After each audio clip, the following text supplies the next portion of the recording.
Assalamualaikum warahmatullahi wabarakatuh. Halo, selamat pagi. Selamat bertemu kembali di mata pelajaran IPA. Baik anak-anak, pada pertemuan kali ini kita sudah memasuki pertemuan yang terakhir. Nah, pada kali ini kita akan membahas tentang kelistrikan pada sel saraf dan juga aplikasi teknologi yang berhubungan dengan listrik statis. Nah, anak-anak, sebelumnya nih, kita harus tahu terlebih dahulu bahwa tubuh kita dapat menunjukkan adanya gejala kelistrikan, khususnya pada saraf yang disebabkan adanya impuls. Apa itu impuls? Impuls adalah sinyal pada sel saraf. Nah, anak-anak, mengapa ya kita dapat merasakan sakit saat kita dicubit? Nah, ternyata rasa sakit tersebut muncul karena kulit kita menerima rangsangan yang berupa cubitan. Rangsangan ini selanjutnya akan diubah oleh sel saraf dalam kulit menjadi sebuah impuls. Kajian yang khusus mempelajari tentang aliran impuls pada tubuh manusia disebut dengan biolistrik. Tahukah kamu bagaimana cara sel saraf menghantarkan impuls? Kita harus tahu nih anak-anak bahwa tegangan atau beda potensial pada tubuh berbeda dengan yang kita bayangkan seperti listrik rumah tangga.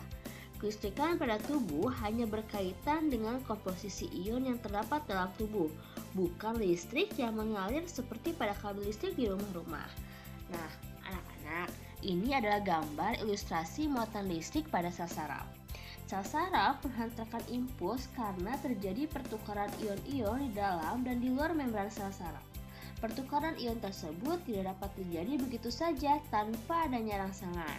Rangsangan yang cukup kuat dapat mengaktifkan pompa ion, sehingga menyebabkan terjadinya pertukaran ion. Saat sel saraf tidak menghantarkan impuls, muatan positif natrium melingkupi bagian luar membran sel.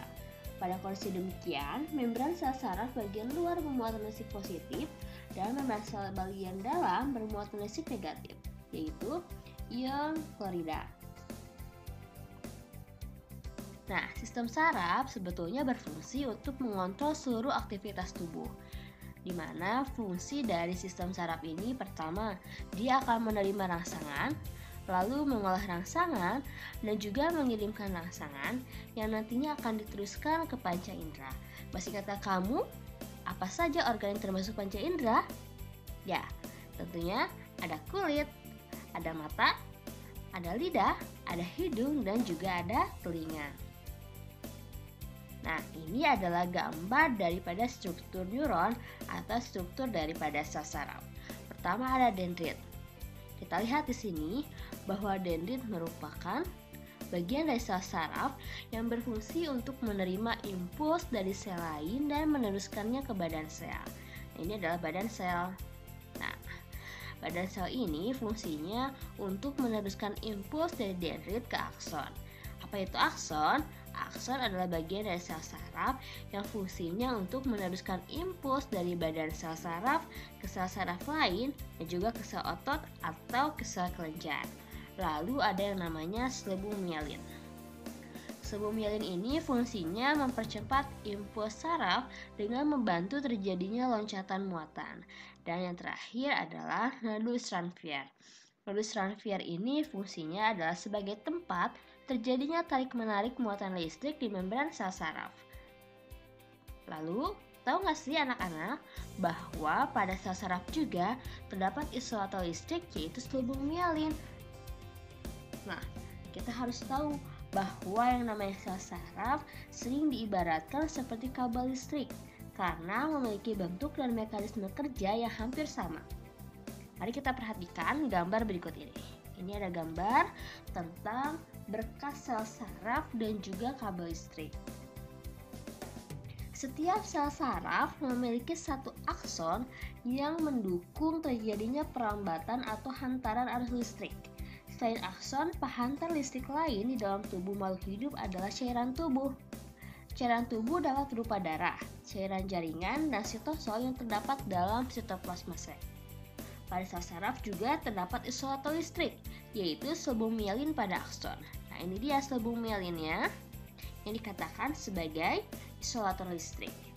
Pada akson yang tidak berselubung mielin, hantaran arus listrik dapat terjadi sepanjang akson. Nah, ini dia. Nah, kita lihat. Ini ya. Pada akson yang berselubung mielin, beda potensial terjadi di daerah akson yang tidak diselubungi mielin atau di daerah yang disebut nodus Ranvier. Tarik-menarik muatan listrik terjadi di nodus Ranvier 1 dan seterusnya. Dengan demikian, selain berfungsi sebagai pelindung akson, mielin juga dapat mempercepat terjadinya loncatan muatan listrik pada saraf. Lalu, ini kita langsung masuk kepada penggunaan listrik statis dalam teknologi. Nah, ada nih yang namanya pengendap elektrostatis pada cerobong asap. Nah, pengendap elektrostatis pada cerobong asap ini fungsinya untuk membersihkan gas buang yang keluar melalui cerobong asap agar tidak mengandung partikel-partikel kotor yang dapat mencemari udara. Nah, pada saat asap kotor melewati kawat, beberapa partikel abu akan bermuatan negatif. Setelah itu, plat logam yang bermuatan positif akan menarik partikel abu tersebut sehingga membentuk jelaga yang mudah dibersihkan. Nah, anak-anak, ini adalah gambar daripada cerobong asap dengan pengendap elektrostatis dan juga skema pengendap elektrostatis. Kedua, ada pengecatan mobil. Nah, siapa di sini yang pernah melihat bagaimana proses pengecatan mobil? Nah, kita harus tahu nih bahwa butiran cat mobil akan bermuatan listrik ketika bergesekan dengan mulut pipa semprot dan juga udara. Butiran cat tersebut akan tertarik ke badan mobil apabila badan mobil diberikan muatan yang berlawanan dengan muatan cat. Nah, satu lagi nih, contoh penggunaan listrik statis dalam teknologi, yaitu mesin fotokopi. Ya, Ibu yakin pasti di antara kalian ada yang pernah melihat bagaimana proses kita ingin menyalin atau mengcopy sebuah file. Nah, yang namanya mesin fotokopi ini selain menerapkan konsep optik, mesin fotokopi ini juga menerapkan konsep listrik statis. Komponen utama pada mesin fotokopi yang menerapkan listrik statis adalah penggunaan toner atau tempat bubuk hitam halus. Toner ini sengaja dibuat bermuatan negatif sehingga mudah ditarik oleh kertas. Nah, anak-anak, itu dia materi kali ini tentang penggunaan listrik statis dalam teknologi dan juga kelistrikan sel-saraf. Nah, Maha Kuasa Tuhan yang telah menciptakan elektron. Adanya interaksi antara elektron akan menyebabkan terjadinya gejala listrik statis.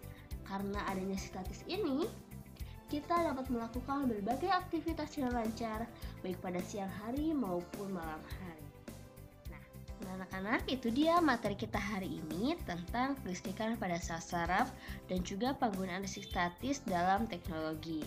Terima kasih yang sudah menyaksikan video pembelajaran hari ini. Semoga ilmunya bermanfaat. Selamat menjalankan PAS. Semoga hasilnya memuaskan. Dan satu hal yang harus kalian tahu, bahwa yang namanya proses tidak akan pernah mengkhianati hasil. Jangan lupa belajar ya.